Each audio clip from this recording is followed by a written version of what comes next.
Hello, we are anthropologists from Wake Forest University. Today, we are exploring the cultural and developmental effects of the 2016 Rio Olympics. For those of you who don't know, Rio is very divided racially and economically. The poorest residents of Rio live in communities called favelas. During construction for the Rio Olympics, many of the homes in these favelas were destroyed to make way for new infrastructure.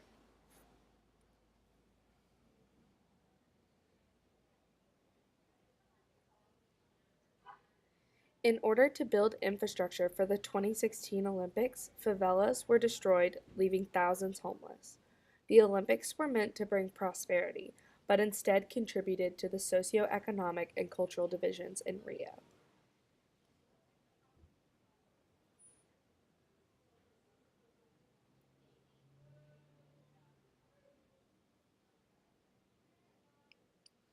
We see structural inequality when the government and the layout of the city perpetuate separations between the rich and the poor, causing the poor to have fewer opportunities than the rich. Structural inequality is very prevalent in Rio de Janeiro. Over 20,000 residents of Rio favelas were evicted to create space for various Olympic projects. One example of this occurred in the favela Villa Autodromo. This favela specifically was slated for demolition in 2010 in order to make room for roads connecting the Olympic Park and the Athletes' Village. Of the 600 residents of Villa Autodromo, 20 were allowed to keep their homes, while the rest were evicted regardless of their legal rights to the land. Olympic Park is located in the wealthy neighborhood of Barra da Tijuca. Although the Rio Olympics were originally proposed as an opportunity to greatly improve favelas, the vast majority of the Olympics' $12 billion budget was poured into Barra da Tijuca, which is home to only 300,000 of Rio's 6.32 million people. The Athletes' Village is also located in an affluent area and is made up of 31 buildings that are now being converted into luxury apartments rather than affordable housing for those displaced by the construction. It was built by Carlos Carvalho, a Brazilian billionaire who is also a huge financial contributor to the Rio mayor's last political campaign.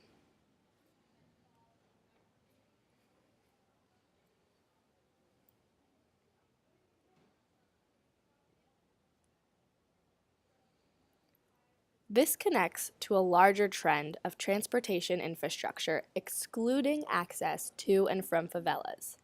This further disconnects favela residents from their wage jobs and other parts of Rio. A $3 billion subway project extension was completed for the Olympics that was proposed as a way to better connect favelas to the city. But after it received less funding than anticipated, it was actually built to only better connect wealthy areas and shorten commutes of the middle and upper class citizens. These structures operate in a way that keep favela residents as favela residents who have children, and the cycle continues. Goldstein talks about this in her ethnography, Laughter Out of Place, when she describes how the rich protect themselves from the violence in the city by building walls and investing in security for their homes. This keeps the poor out of the rich areas, ensuring poor stay in the favelas. Another example of structural inequality shown in Laughter Out of Place is Gloria's occupation as a domestic worker.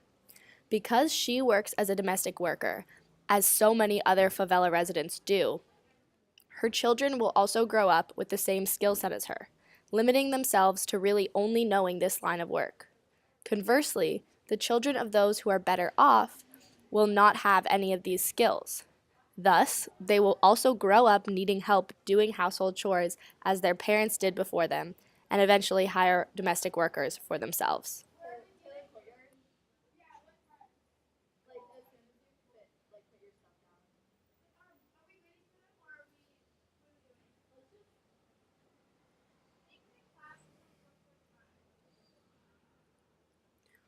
We found agency present in land grabbing and gang violence in the favelas. A group of people moved onto unclaimed municipal land as squatters by building homes and later neighborhoods beginning in the late 1970s, which the government allowed them to do without any ramifications until Olympic projects began. This movement has become known as land grabbing. When the government realized they needed to use the land for Olympic preparation, they kicked all of the residents off with little to no warning or severance, forcing them into projects far away from that neighborhood or leaving them homeless. By doing this, the government further marginalized the residents of the favelas and created deeper class divides within Rio. Some of the residents of the favelas technically had legal rights to the land, but the power of the government was greater than those rights. This issue is an interesting balance of agency and structural inequality because while the government took the land from these residents, the residents also had no resources to attempt to gain full control of the land, placing them into a problematic cycle with the government. Writer Alex Quadro highlights this struggle in his article for The Atlantic by depicting the story of Marcio Moza and his family. Many of the Villa Autodromo residents, like Marcio Moza, a cable company employee who lived there for 8 years, refused to leave. "I built that house with my own sweat," he said.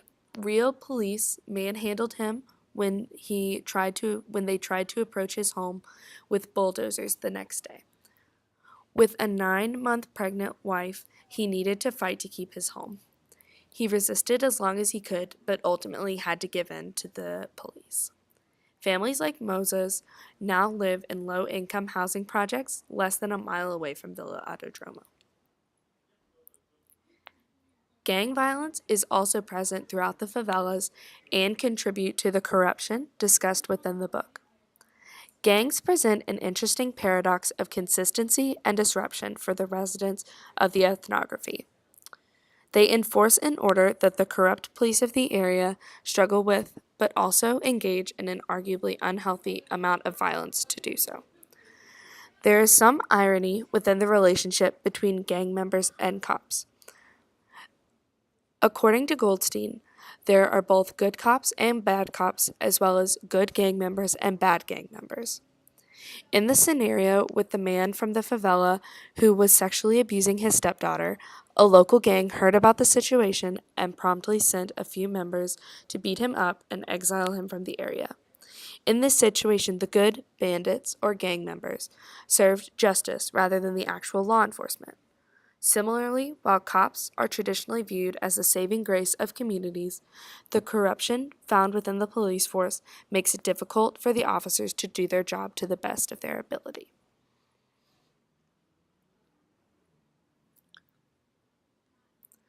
Lastly, we wanted to briefly address the irony of the opening ceremonies. During the opening ceremonies of the 2016 Olympics, there was a performance highlighting and glorifying life in the favela communities. However, in order for this quote-unquote celebration of the favelas to take place, many needed to be destroyed.